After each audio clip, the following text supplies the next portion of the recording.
Iisang tao lang, si suspended Mayor Alice Guo at ang Chinese national na nagngangalang Guo Waping na pumasok sa bansa noong 2006.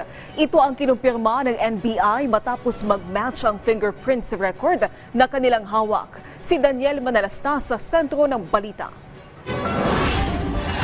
Tugma ang fingerprints ni suspended Bamban Mayor Alice Guo at isang nagngangalang Guo Waping. Kinumpirma yan ng National Bureau of Investigation kay Senator Risa Hontiveros.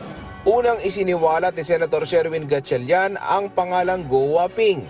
Suspetsa ng senador na ito ang tunay na pangalan ni Alice Guo.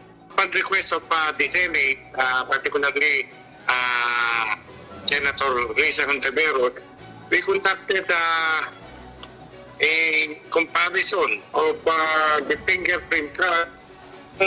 Fingerprint card ni Guo Waping na kinuha noong March 28, 2006 at saka yung fingerprint impression of one Guo Alice Ilian 2021 matches pareho.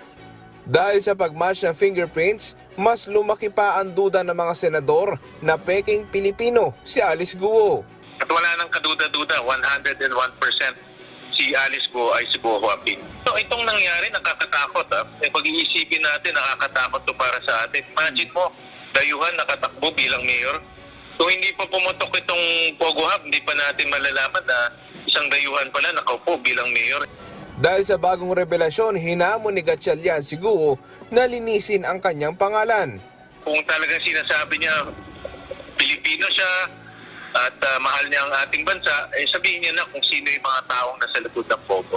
Pinamamadali na rin ni Gatchalian at Hontiveros ang Office of the Solicitor General hinggil sa posibleng legal na hakbang kay Guo. Wala pang komento ang suspendidong alkalde sa pahayag ng mga senador. Daniel Manalastas para sa Pambansang TV sa Bagong Pilipinas.